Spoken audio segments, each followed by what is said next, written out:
O Ciência Suja tem o selo da Rádio Guarda-Chuva. Jornalismo para quem gosta de ouvir.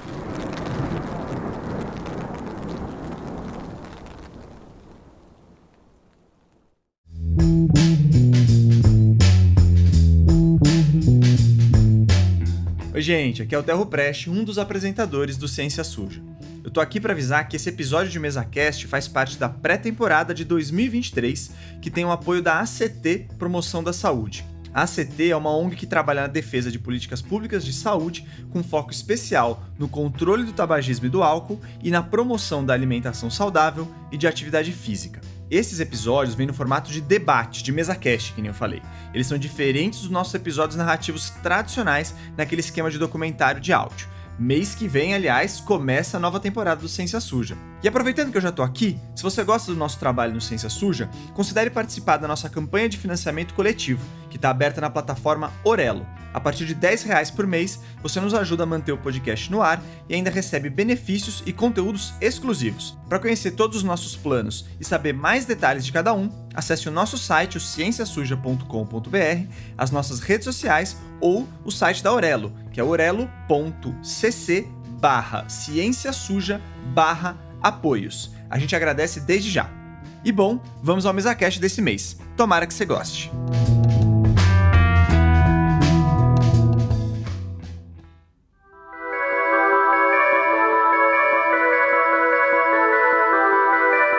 Oi gente, aqui é Thaís Manarini, eu sou uma das jornalistas que está por trás do podcast Ciência Suja.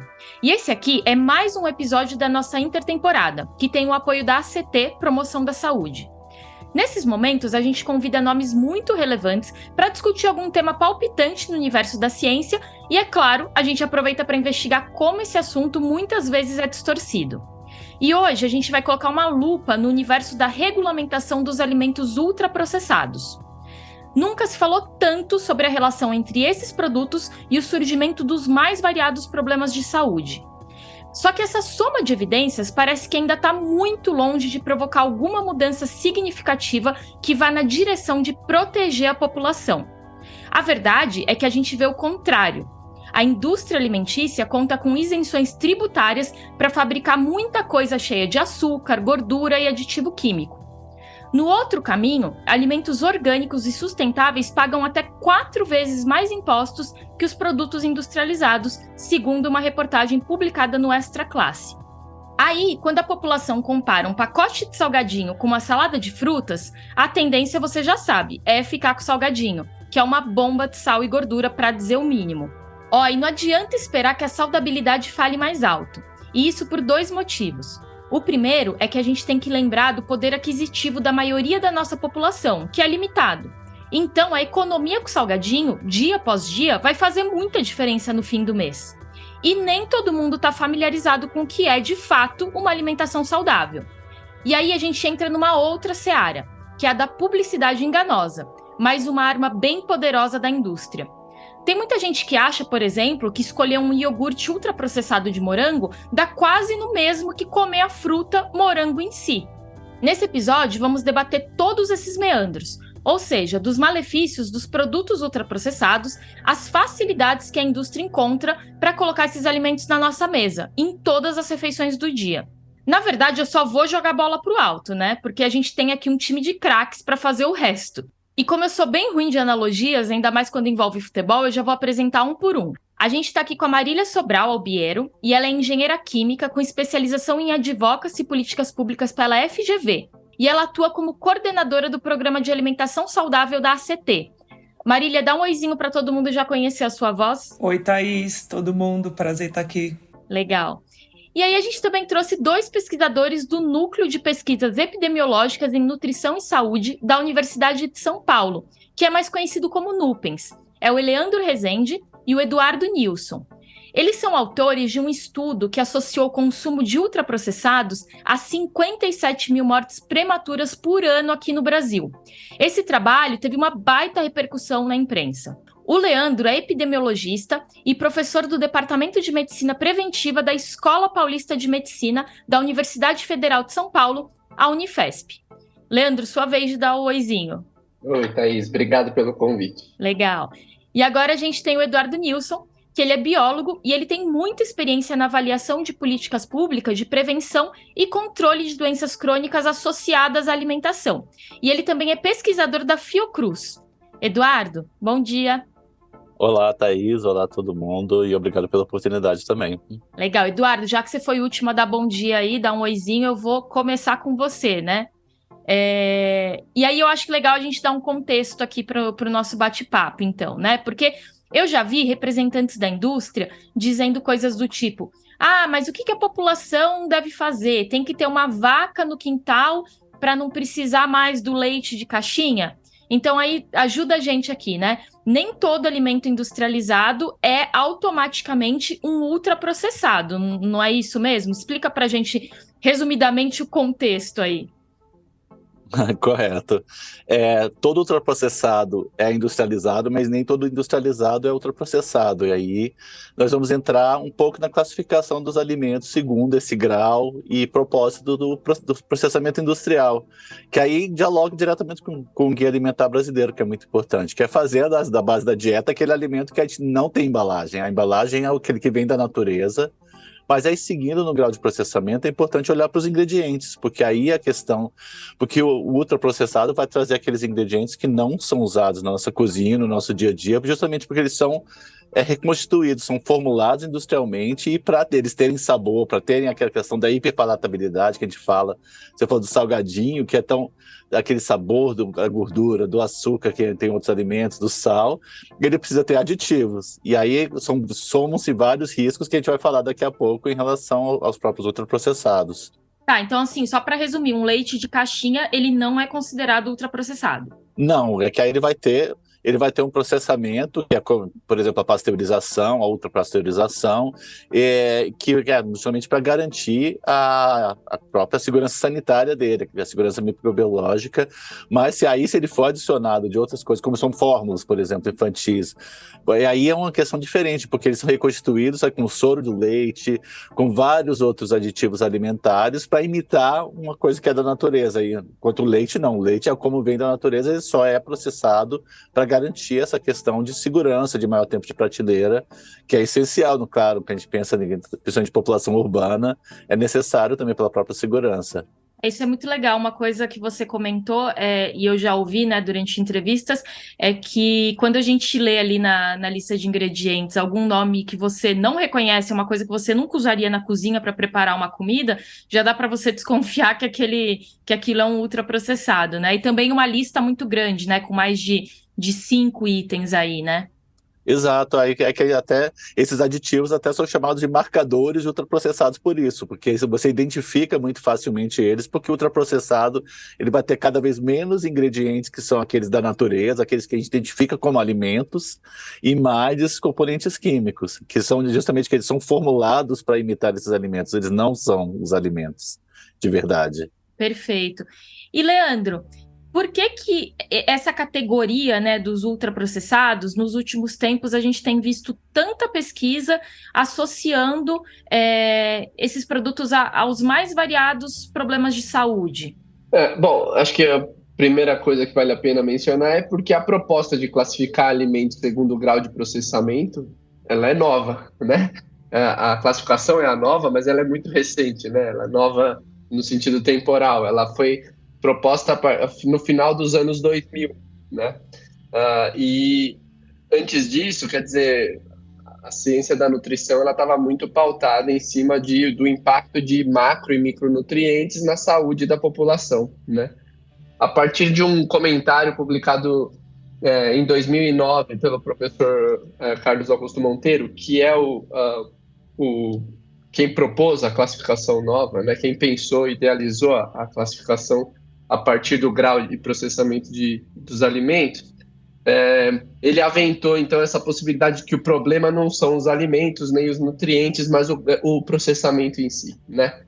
E esse comentário ele foi muito citado no meio acadêmico, né? Muito comentado, e a partir disso, então, os pesquisadores começaram a olhar para os seus bancos de dados e para suas pesquisas, tentando aplicar, então, a classificação nova, né, que é a classificação pelo processamento de alimentos, e investigar se de fato o processamento de alimentos está associado com maior risco de doenças crônicas e outros desfechos em saúde, e esses achados têm sido acumulados desde então, né? E mostrando diversos malefícios para a saúde, né? Doenças cardiovasculares, alguns tipos de câncer, diabetes, ganho de peso, entre outros, né? Perfeito. E, gente, aí vocês, né, Leandro e Eduardo, são autores de uma pesquisa recente, então, que associou o consumo desses alimentos ultraprocessados a 57 mil mortes prematuras aqui no Brasil, né? Eu queria saber primeiro o que a gente pode considerar como morte prematura, e a outra questão é como vocês chegaram nesse número que é tão assustador. Vocês podem contar um pouquinho pra gente? Claro. A gente começa com a classificação de morte prematura que a própria OMS usa, que são as mortes de 30 a 69 anos de idade, que são mortes potencialmente preveníveis, que não deveriam estar acontecendo, por isso prematuras. E outro motivo foi justamente de incorporar um pouco numa questão, que quando a gente faz a modelagem matemática, é de considerar que tem um efeito acumulado dessa questão do consumo que vai desaguar, vai começar a se manifestar a partir dos 30 anos. Então, só que é uma questão, como o Leandro falou, a gente vai ter mortes por causas que são preveníveis por esses fatores de risco. E aí, pegando a questão do consumo alimentar, é muito importante o padrão alimentar, porque a gente muda o foco do nutriente para o padrão alimentar. Por isso leva justamente uma questão, porque a gente modelou as mortes por todas as causas e não foi coincidência, porque nós temos múltiplos mecanismos que os ultraprocessados vão levar ao risco de doença e de morte.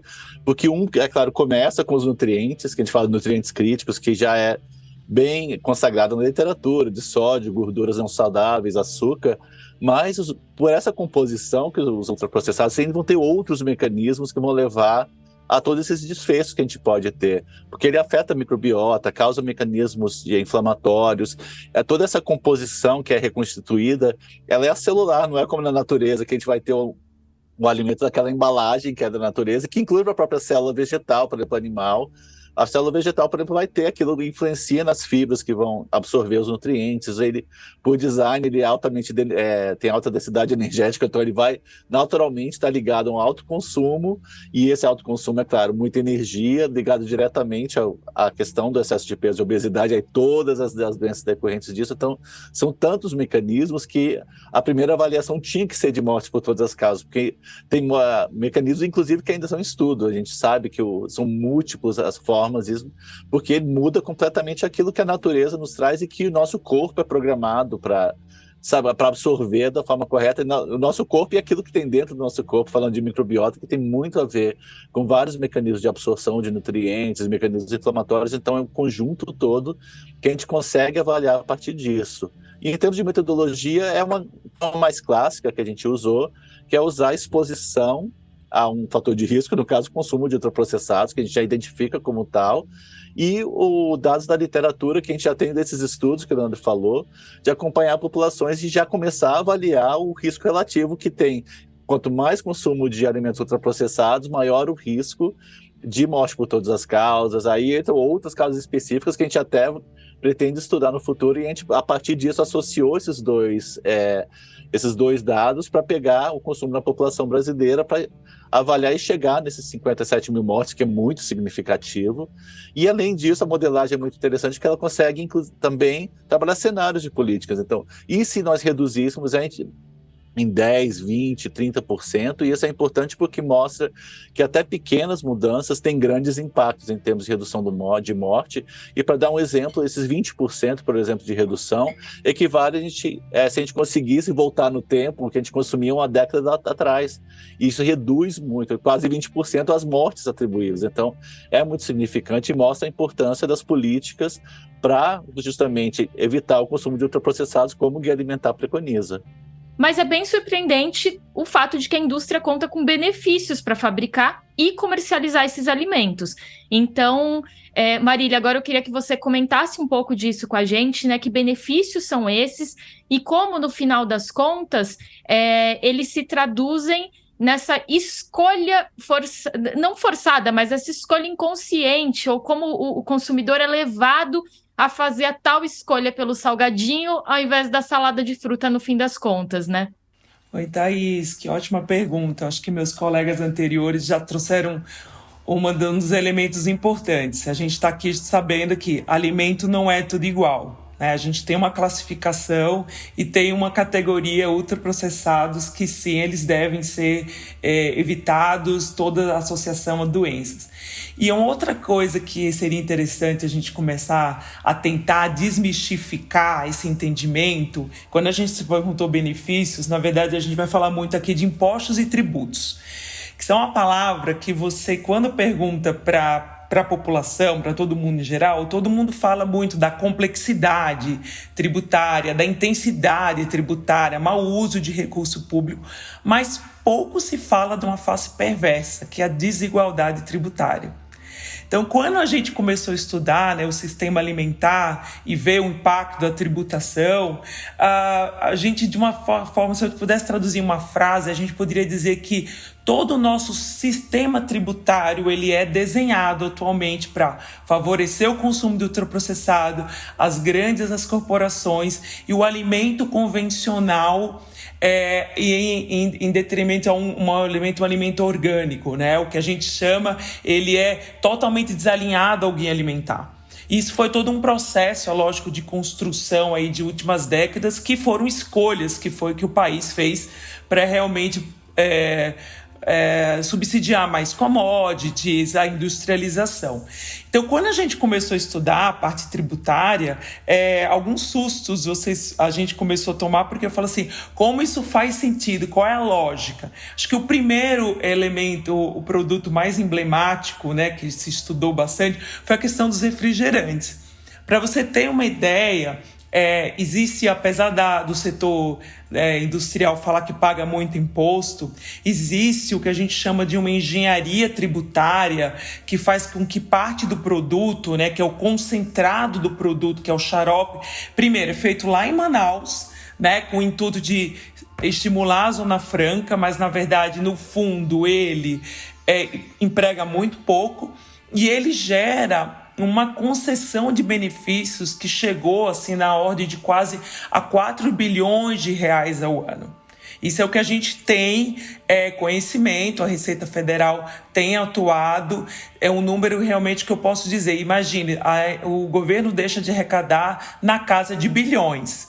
Isso que a gente está falando de um produto. Se a gente pegar, por exemplo, o próprio alíquota do IPI, que o IPI é um imposto, né, da industrializado, que ele tem uma característica que chama assim de seletividade, ou seja, ele tem que ser quem não é essencial paga mais e quem é essencial paga menos. Você tem ideia? O refrigerante hoje tem uma alíquota quase a zero, é 2,6% igual da água mineral. E se você colocar, por exemplo, açaí, guaraná, fruta, que de fruta não tem nada, a gente tem mais açúcar, você consegue reduzir mais ainda a sua base de cálculo. Isso é só o refrigerante. Aí a gente foi estudar, por exemplo, talvez a cesta básica, né, que teoricamente seria uma política de Estado que favoreceria a população ter acesso a alimentos mais saudáveis. E hoje na cesta básica você vai encontrar, eu falo aí mais de cabeça aqui, estados como São Paulo, Bahia, que você vai encontrar macarrão instantâneo, aquele ali tipo que você põe rapidamente, que é ultraprocessado, o nuggets, a salsicha, tem no mesmo tratamento tributário do ICMS do arroz e feijão. E você tem vários produtos que poderiam dar sociobiodiversidade pagando, por exemplo, uma alíquota aqui em São Paulo, por exemplo, 18%. Se você pega, por exemplo, o PIS/COFINS, você pega um achocolatado, um cereal, um macarrão instantâneo pagando 0 e um suco de uva integral pagando, dependendo do regime, de 3,25 a 9,25. Você já trouxe no início da sua fala, a gente comparou, eu produzi um suco orgânico com um néctar que é ultraprocessado, que de fruta não tem nada. Ele chega a pagar 4 vezes. E aí você pega isso, e as desigualdades tributárias não estão só no produto. Se fosse isso, seria só um caminho.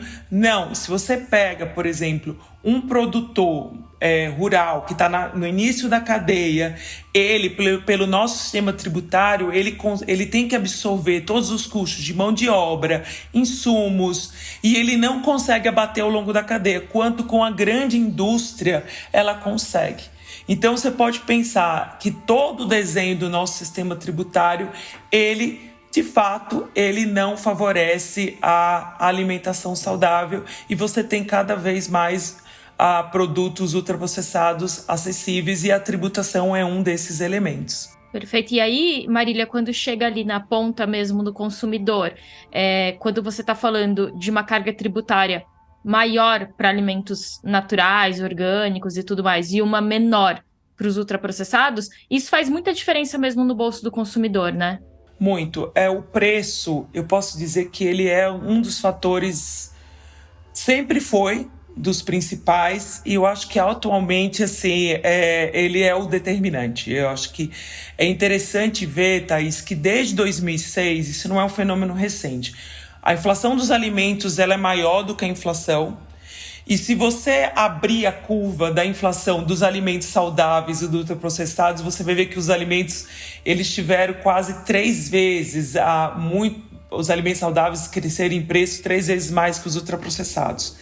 Só que no início, ainda nos anos 2010, 2012... mais ou menos, você tinha ainda um acompanhamento maior do incremento de renda da população.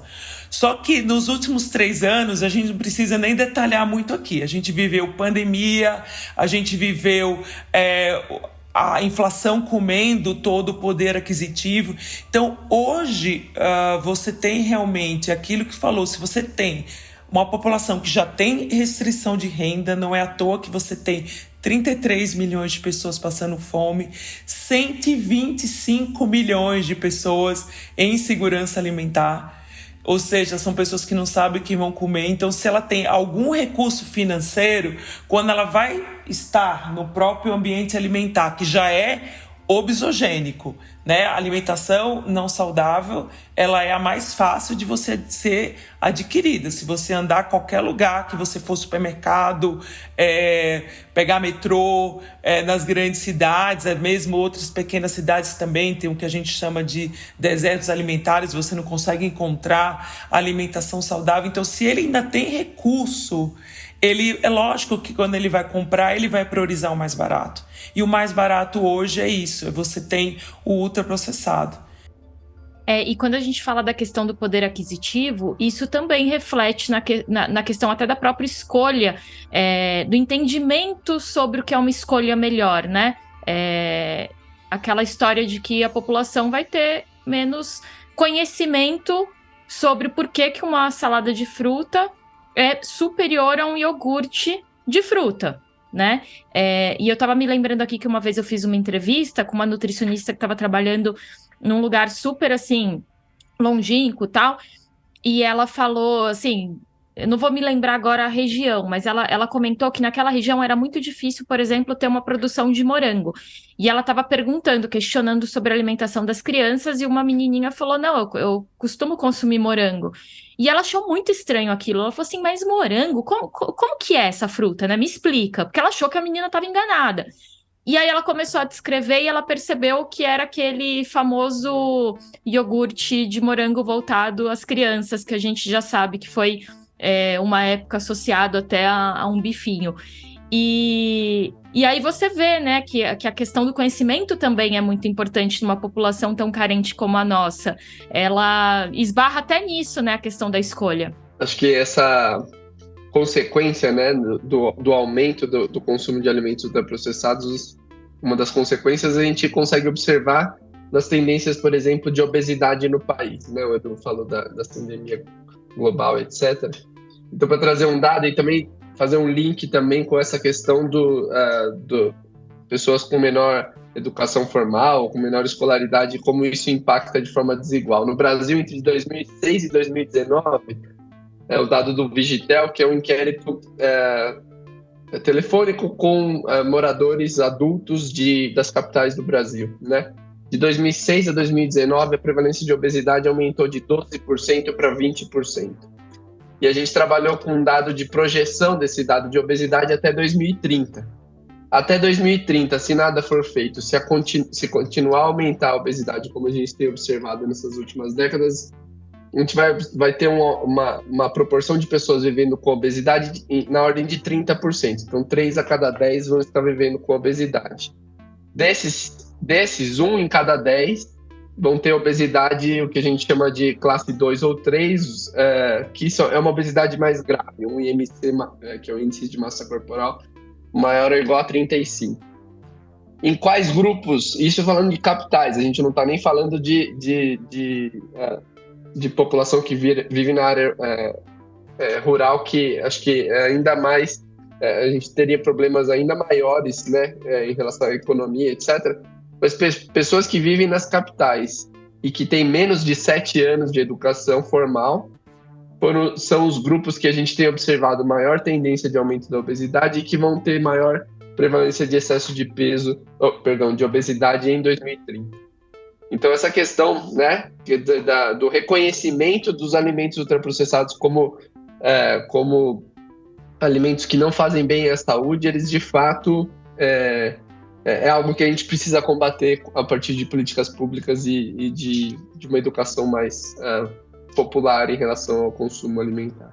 Posso agregar uma coisa que o Leandro trouxe, que eu acho que é importante, que é decorrente desse primeiro estudo que a gente partiu, inclusive, para ver o impacto tanto epidemiológico quanto econômico dessa questão do aumento da obesidade e do excesso de peso da população brasileira. E os números são assustadores, porque se a gente pensar nesse marco que é 2030, por exemplo, essa tendência de aumento do excesso de peso e obesidade na população brasileira, a gente vai ter mais de 5 milhões de casos de doenças crônicas, que vão ser doença cardiovascular, cânceres, doença renal crônica, diabetes, mais de 5 milhões de casos ao longo de 10 anos, e são 808 mil mortes por essas doenças nesse período. Então mostra mais ainda em termos de números, e aí isso acompanha custos que são exorbitantes, na casa de bilhões de dólares ao SUS, que mostram ainda mais o quanto que é importante trabalhar na questão das políticas fiscais e regulatórias para que as coisas alimentares saudáveis sejam aquelas mais fáceis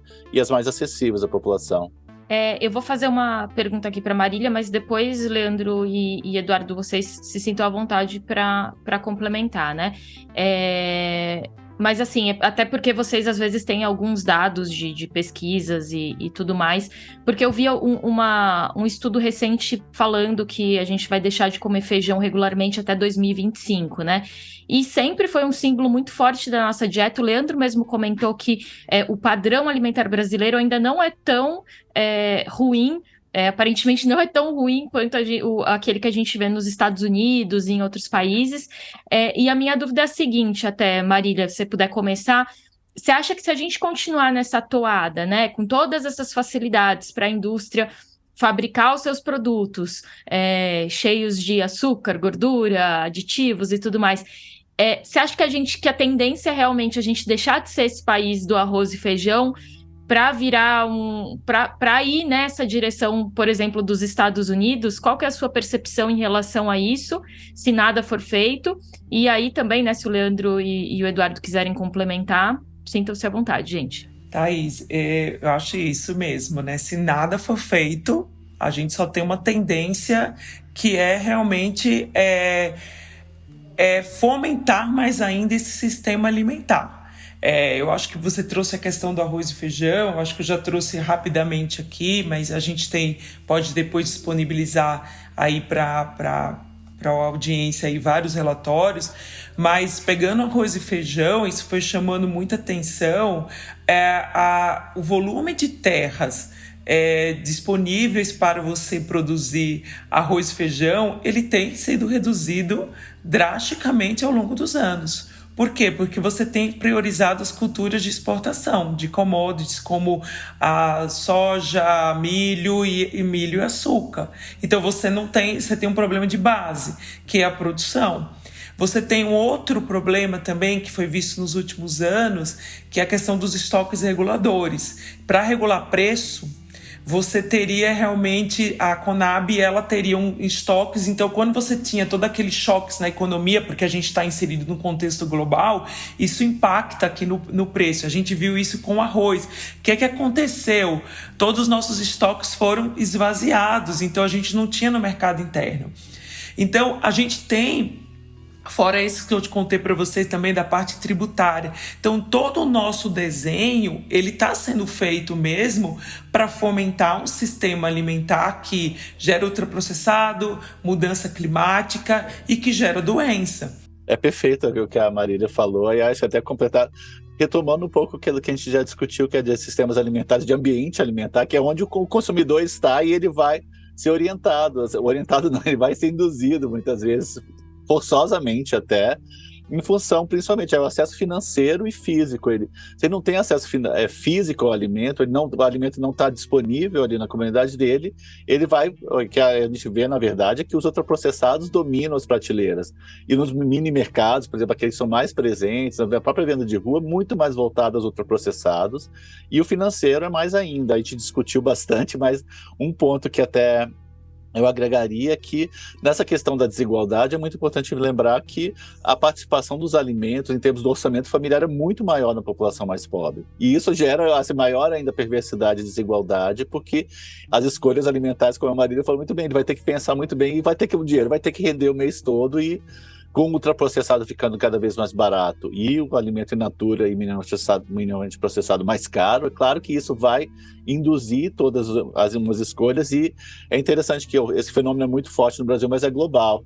Então a própria FAO, quando pega aqueles famosos relatórios de estado da segurança alimentar no mundo, tem um foco muito grande na questão da fome, naturalmente, que é o mapa da fome, está ali dentro daquele relatório. Infelizmente o Brasil volta ao mapa da fome a partir desses dados que a Marília salientou, mas é importante que eles estão cada vez mais analisando um componente que é o acesso à alimentação saudável, que meio que traduz de alguma maneira a insegurança alimentar em geral, porque aí, pegando os diferentes graus, porque é justamente que alimento que a pessoa vai conseguir acessar também. A qualidade da dieta também entra muito fortemente nisso. E como decorrência, a gente vai tem que haver um conjunto de políticas que moldem esse ambiente alimentar, aí considerando políticas fiscais, aí invertendo a questão, inclusive, subsídio não deve ser para refrigerante, deve ser subsídio para alimento, que é básico da dieta brasileira. E o feijão, acho que até vale a pena destacar uma coisa. Por que a gente sempre fala em feijão como marcador? Porque ele isoladamente, não, porque o feijão nunca é consumido sozinho, ele é o marcador, mas quem come o feijão está comendo numa refeição. E quem está comendo feijão com arroz, com uma fonte de proteína, salada, não está comendo ultraprocessado, porque uma coisa substitui a outra. E isso é a base da dieta brasileira, e isso precisa ser defendido e facilitado em termos de uma política fiscal, que é de subsídio, junto com estoques reguladores, com fomento à agricultura familiar. E, por outro lado, aquilo que não se quer se consuma tem que ser desincentivado. Aí entra a taxação de ultraprocessados, já tem muitas experiências exitosas na parte de bebidas adoçadas, principalmente refrigerantes, mas precisa avançar para o ultraprocessado como categoria, e políticas regulatórias, porque a gente falava, escolhas alimentares saudáveis precisam ser mais fáceis, mais acessíveis, e isso passa por informação que não é dada à população. A indústria fala da questão da população ter que ser educada para fazer, mas se a própria rotulagem nutricional não traz a informação suficiente, mais facilitada de compreensão, isso é essencial para ter as escolhas alimentares. Aí a rotulagem nutricional frontal, com advertências em particular, é extremamente poderosa para isso. Entra a questão de regular a publicidade, que a gente só vê publicidade de ultraprocessados, e de forma muito cruel, muito mais voltada para crianças e adolescentes, que são um público mais vulnerável.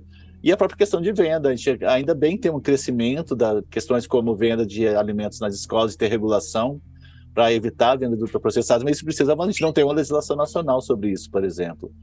Não existe uma regulação de publicidade, é a autorregulação da indústria. Então, e se sabe já por muitas vezes que medidas voluntárias elas têm muita limitação, muito pouca efetividade. Então, tudo isso precisa ter esse arcabouço. Então, o Estado ele é protetor da saúde. Ele não é, ele tem que moldar esse ambiente alimentar para que essas escolhas alimentares sejam mais saudáveis e proteger públicos, aí pensando principalmente crianças e adolescentes, que é mais fundamental.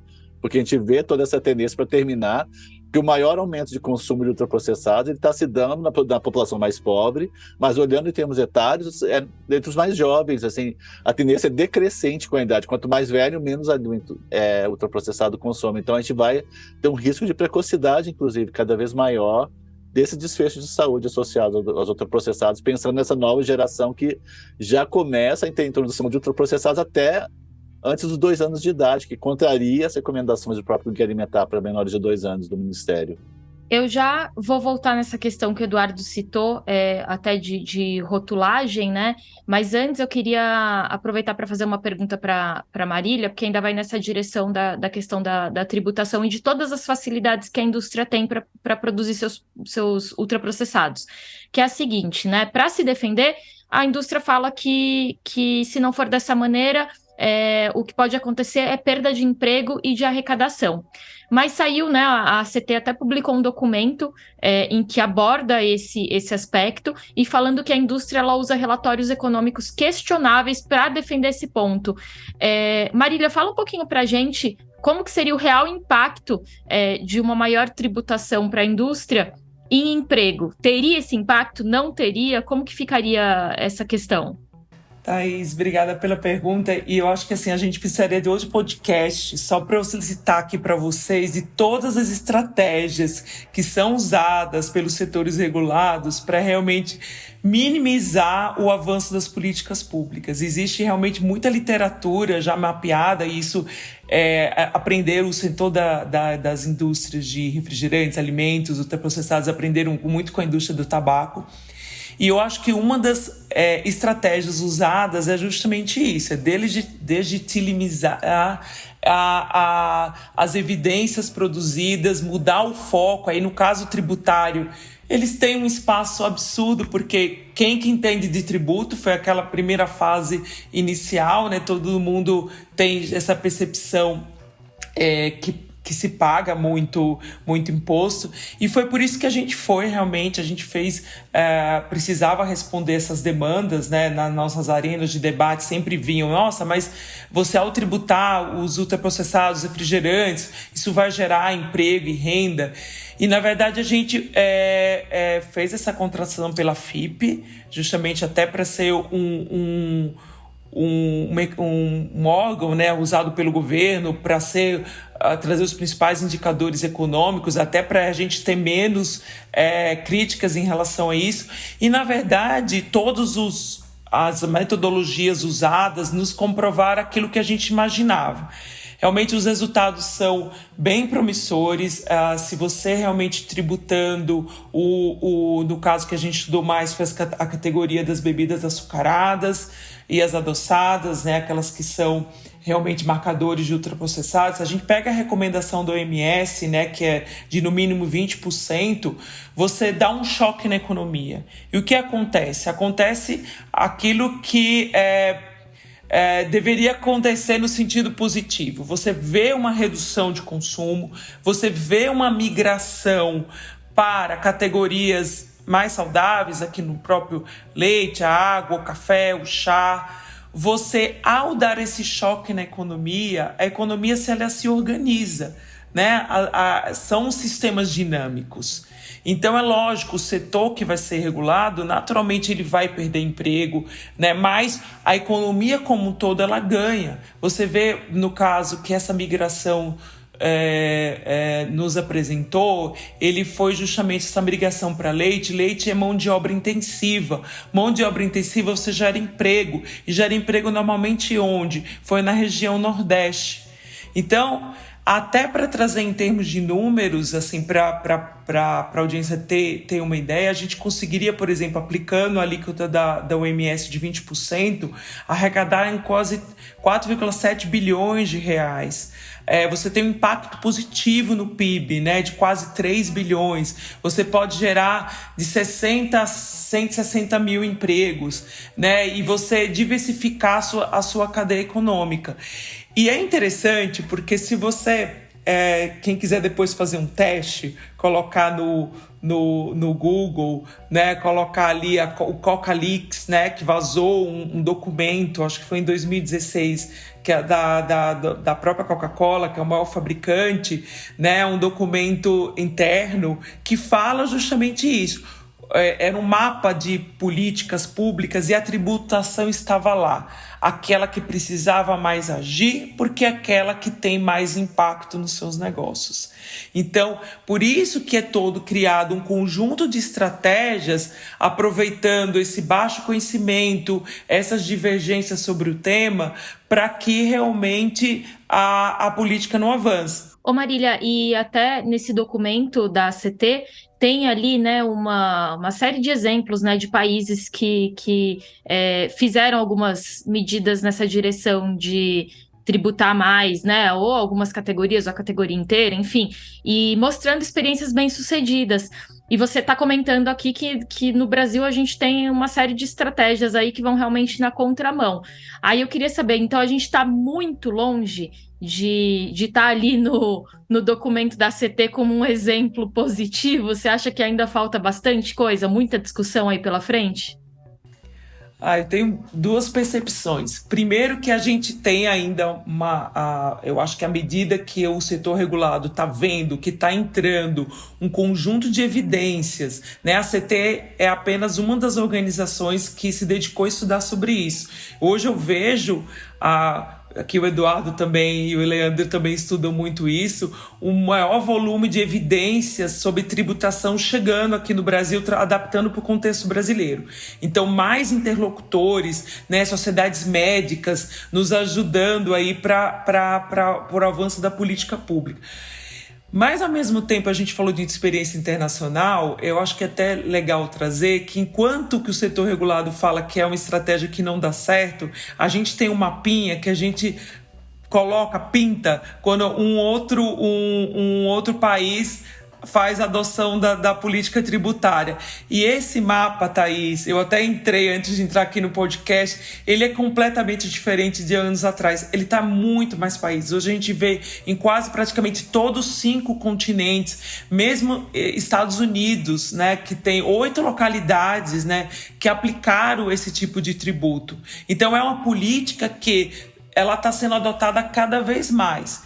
Eu vou pegar aqui até uma questão que o Eduardo já tinha mencionado, né, de rotulagem, para também trazer um comentário que vocês todos fizeram sobre esse ponto de que a população, no fundo, não tem escolha, né?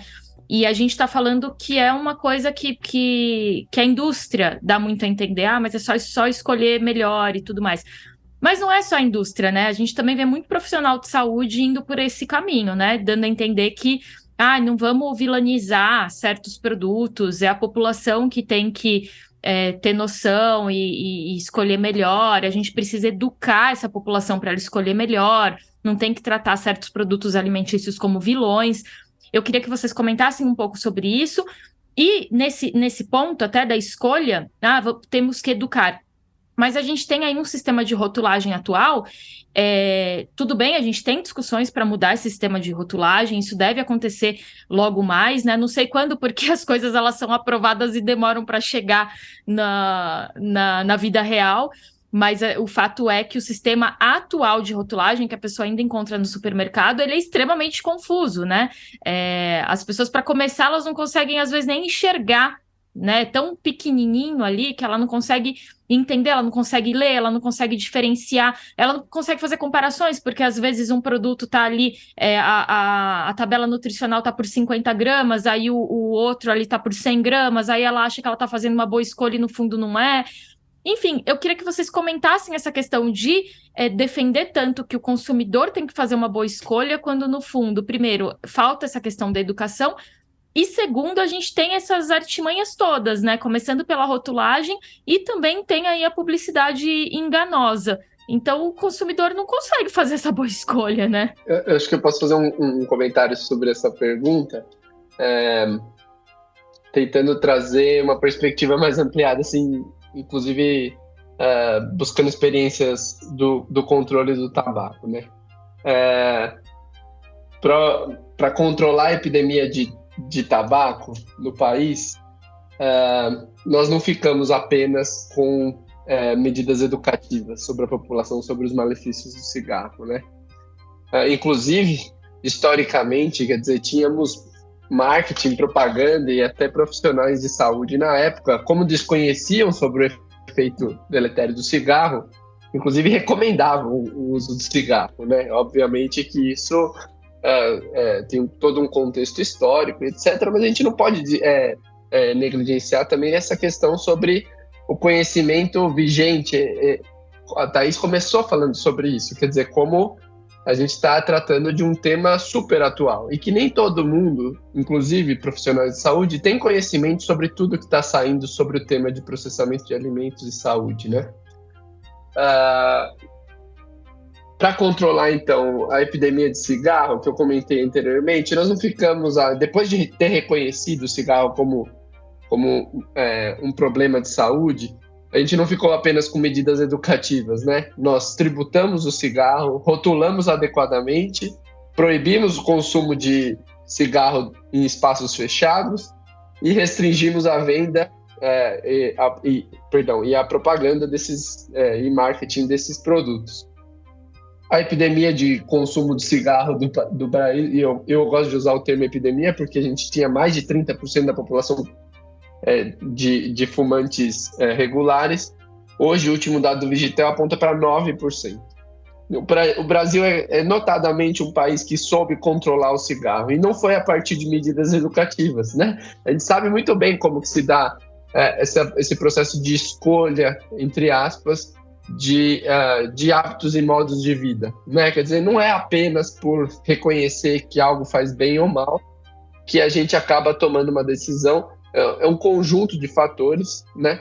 E dentro desses conjuntos de fatores, acho que a gente já comentou aqui muito o poder econômico, o reconhecimento, então, assim, esse espaço para a gente discutir isso é uma forma da gente popularizar esse tema de processamento de alimentos e saúde, mas, obviamente, precisa ampliar, tem outros espaços para discussão, etc. Mas isso não pode nos eximir de discutir seriamente políticas públicas tributárias, aprimorar a rotulagem atual e também de pensar outras formas de restrição de propaganda e marketing desses produtos, né?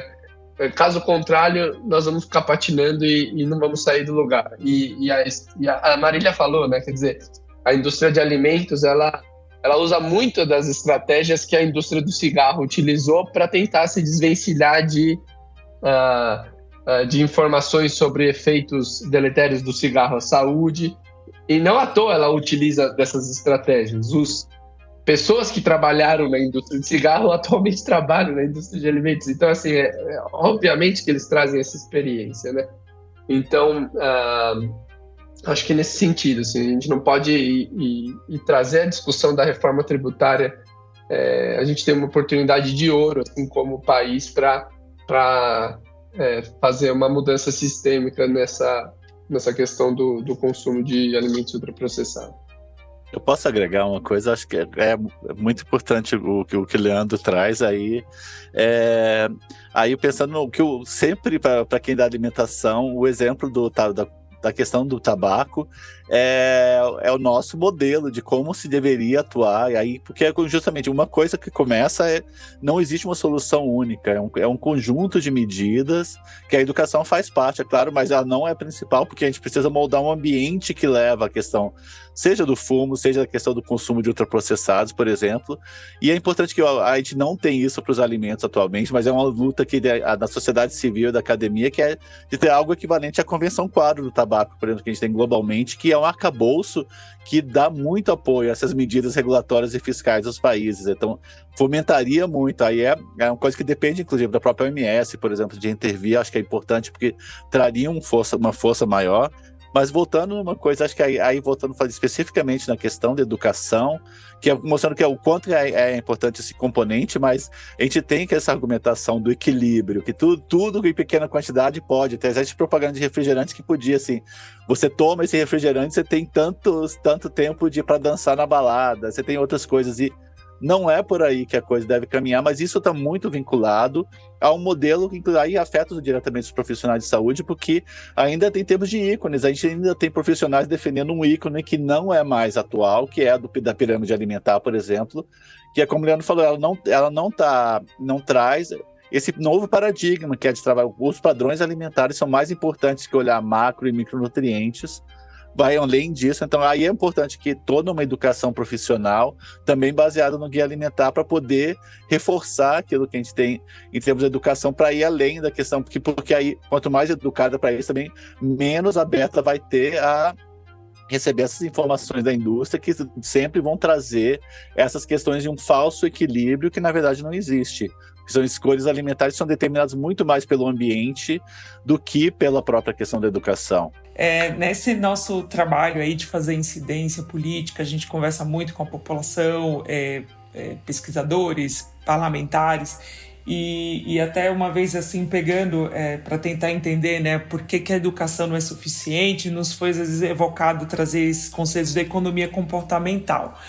E aí, na verdade, é para tentar entender, né, que o ser humano ele tem uns dois sistemas de tomada de decisão, né? Um é mais o automático, aquele que a gente faz associação, e aquele que é mais reflexivo, que você pensa mais. E é lógico, na hora que a gente vai estar inserido nas nossas escolhas alimentares, no ambiente alimentar, as nossas decisões não são reflexivas. Então, por isso, a gente aciona o quê? A gente aciona sempre o nosso mecanismo que vai fazer associações, aquilo que para a gente está mais fácil, está mais disponível. Então, nesse ponto, a rotulagem, ela se torna, depois que você vence aquela primeira barreira que eu falei, que é o preço, né, que ele é o determinante, como é que eu vou escolher? Eu vou escolher baseado na melhor informação que eu tenho. E é lógico que aí a gente tem agora a entrada da rotulagem frontal, início de outubro, e que vai ser, acho que foi uma das primeiras desse grande pacote de medidas regulatórias, a gente tem que comemorar, mas também ao mesmo tempo a gente também tem que aproveitar esse espaço para informar que ela poderia ser muito melhor. Né? Se o setor regulado não intervisse tudo, né? A gente fez um documento chamado Dossiê Bug Food e tem esse caso detalhado. Então, para você ter ideia, a gente poderia implementar essa rotulagem frontal que vai estar a lupa indicando excesso de componentes críticos, que é açúcar, gorduras e sódio em excesso, que está lá na frente da embalagem. Ele poderia poderia já ter feito isso muito mais cedo, né? Foi um processo que foi mais custoso, né? Que se investiu muito em consultas públicas, que é lógico no processo democrático, mas na verdade isso estava sendo usado para postergar a discussão e implementação. Ele foi aprovado em 2020, entrou em vigor em 2022, mas com várias brechas também para as empresas também se adaptarem. Então, por isso, talvez que boa parte da população ainda não tenha encontrado nos pontos de vendas, e ele não trouxe, acho que é importante informar, que os nossos vizinhos aqui na América do Sul já estão um pouco mais na frente, né? O México e a Argentina, né? De indicar que tem um outro marcador importante aí do ultraprocessado, que é a presença dos adoçantes, dos edulcorantes. A gente não tem isso. Então, o que a gente pode dizer? E é o nosso trabalho como sociedade civil, junto com a academia, a gente vai trabalhar para a implementação. As nossas políticas, ainda quando entram, elas ainda entram realmente com ainda um poder menor, porque você tem todo esse conjunto de forças aí dos setores regulados para fazer com que a política não entre assim, no seu melhor estado da arte. Marília, eu queria até aproveitar um gancho que, assim, é a questão das lacunas na questão da rotulagem frontal, não negando que é um instrumento essencial, porque ele vai trazer uma facilitação da compreensão daquela informação que é da letrinha miúda no verso da embalagem, que todo mundo olha e não sabe, como você falou, a questão das porções, como comparar isso, o que é ter muito sal, que sódio, o que é ter muito açúcar, muitas gorduras. A rotulagem, aí a experiência latino-americana é essencial, porque essa questão do chamado modelo de advertência é isso, de mostrar claramente isso é alto em sódio, isso é alto em açúcar, isso é alto em gorduras, tem presença de edulcorantes, que é a novidade que a Marília trouxe, que é essencial, que é um marcador de ultraprocessados, mas aí entram outras brechas que o processo no Brasil teve.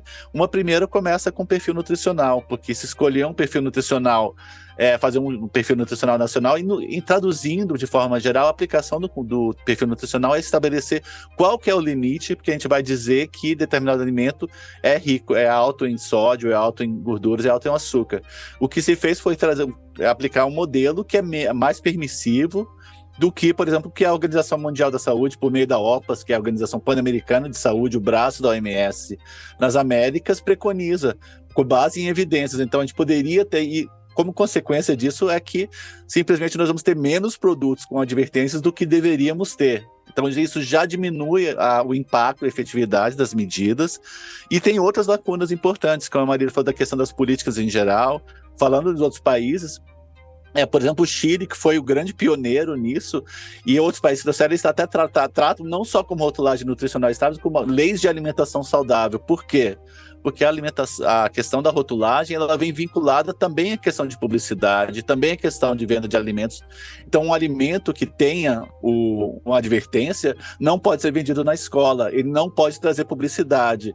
Um exemplo bem icônico disso é, por exemplo, que um cereal matinal com açúcar em cima, que tem um tigre como seu ícone, não aparece o tigre na embalagem no México. No México e aí no Chile, porque não é permitido que ele tenha isso por conta de ter a advertência, que é uma forma de publicidade. Sobre essa questão da rotulagem, eu até citei aqui, porque num outro episódio eu comentei que eu fui num evento da indústria, porque a própria indústria tinha uma proposta de rotulagem, né? E a gente sabe que a indústria conseguiu propor um rótulo que seria até mais confuso, acho, do que o sistema que tem hoje.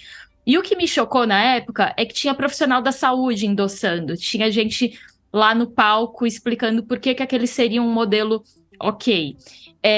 E eu citei profissional da saúde, o Leandro até comentou, mas as evidências elas são recentes e tudo mais, mas aí a minha dúvida é assim, enquanto a gente tiver, e aí também conversa muito com essa questão do nome do nosso podcast, ser Ciência Suja, né?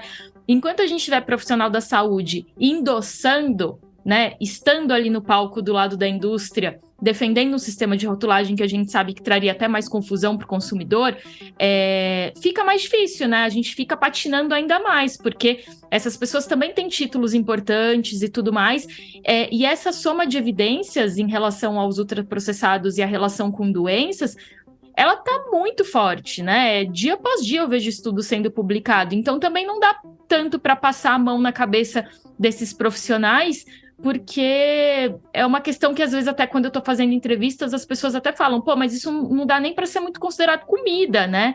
É uma reunião de substâncias ali e que é comestível, mas não é uma questão, a gente não tá falando de alimentação mais, né?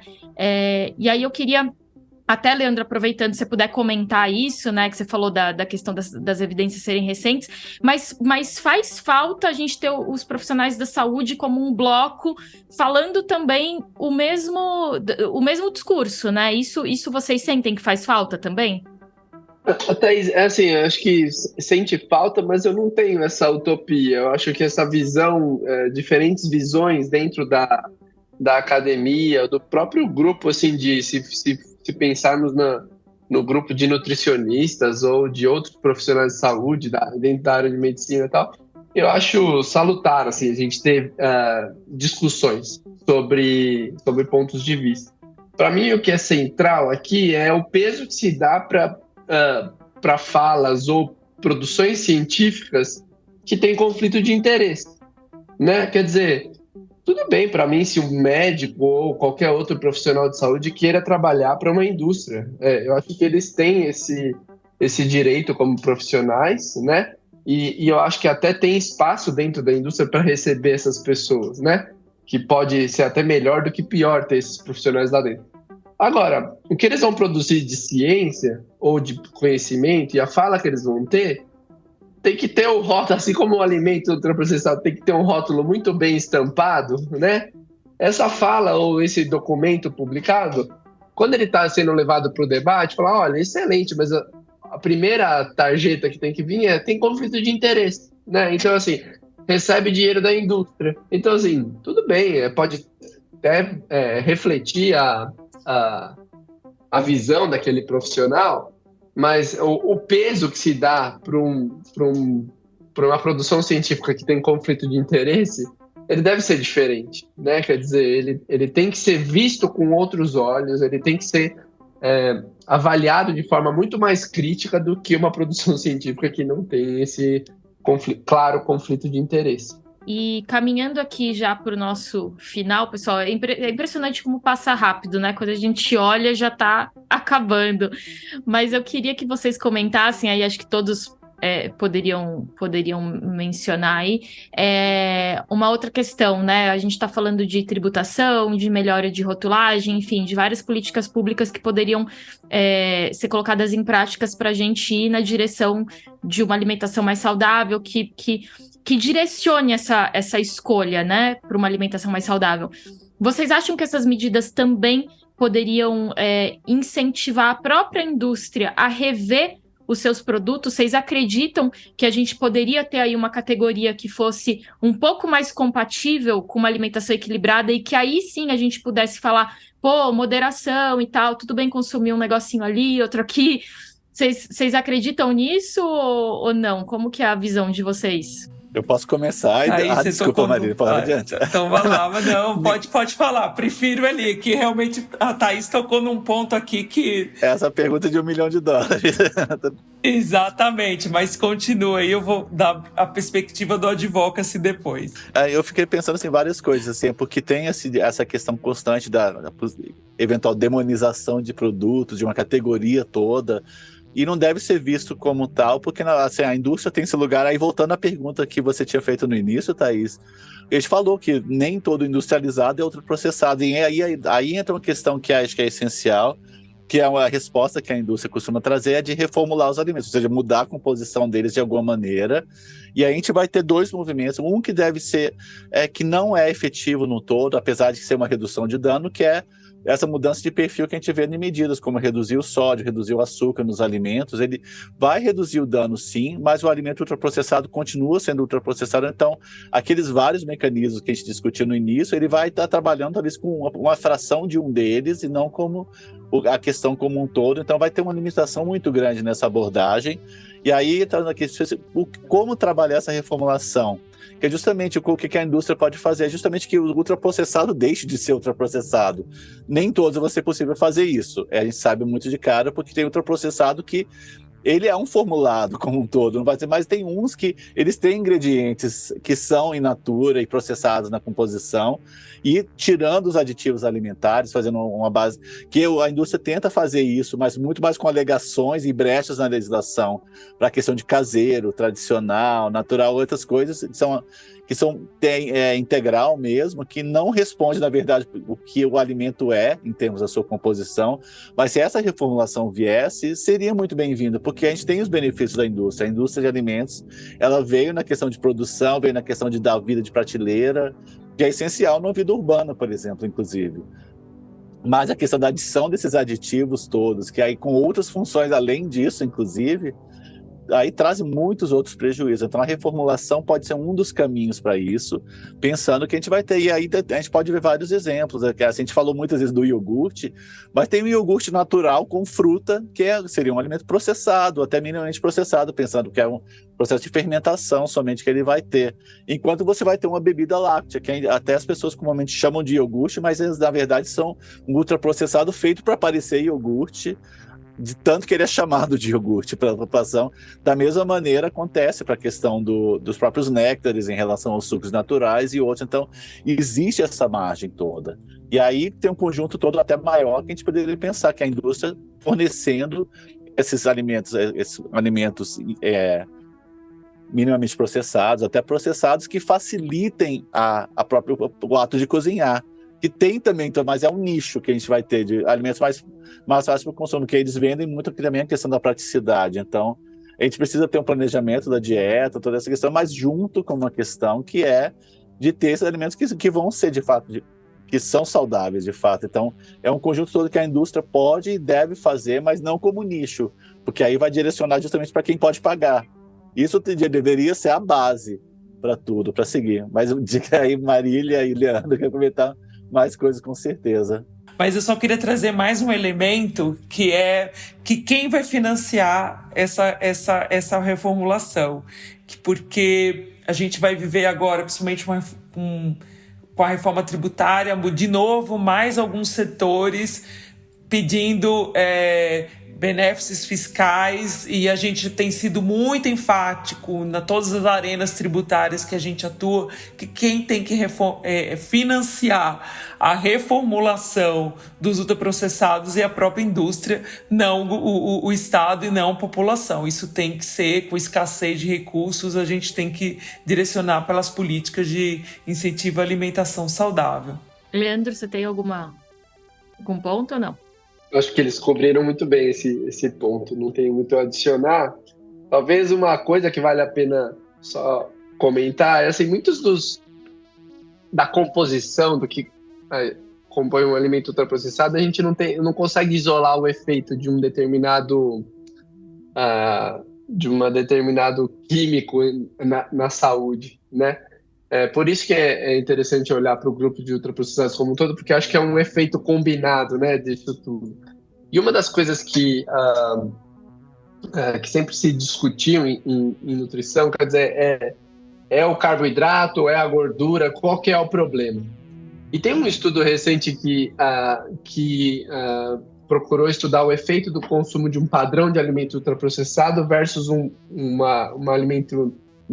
padrão de alimento não ultraprocessado. E o que foi super interessante nesse estudo foi o seguinte: eles conseguiram garantir que a alimentação ultraprocessada e a não ultraprocessada elas fossem equivalentes no que diz respeito à quantidade de gordura, sal, açúcar e macronutrientes. E eles observaram que mesmo você combinando, você tendo essa paridade assim, em relação a esses macronutrientes, ainda assim observou-se um aumento no ganho de peso enorme no grupo ultraprocessado quando comparado ao grupo não ultraprocessado. Então, isso traz uma pista de que o alimento não é apenas modificando um ou outro elemento do alimento ultraprocessado ou do produto ultraprocessado que a gente vai conseguir resolver o problema dos ultraprocessados em geral. Que o que eles acabam levando é um consumo para além do que a gente precisa, um consumo elevado por as suas características, né? Quer dizer, essa hiperpalatabilidade do alimento e outras questões que caracterizam esse grupo de alimentos ultraprocessados, então que tem efeitos para além de algum, por exemplo, da adição de sal, açúcar, que a gente começa a observar esses movimentos, né?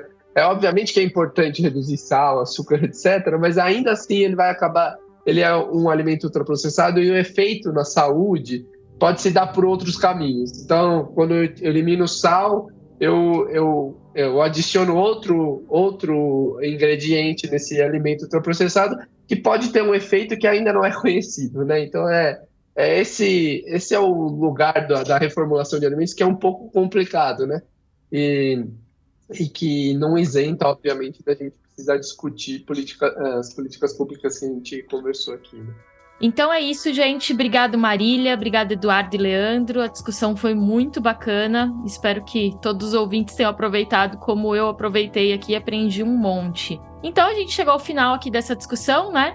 E como vocês sabem, a gente faz parte da Rádio Guarda-Chuva, que reúne um conjunto de ótimos podcasts de jornalismo.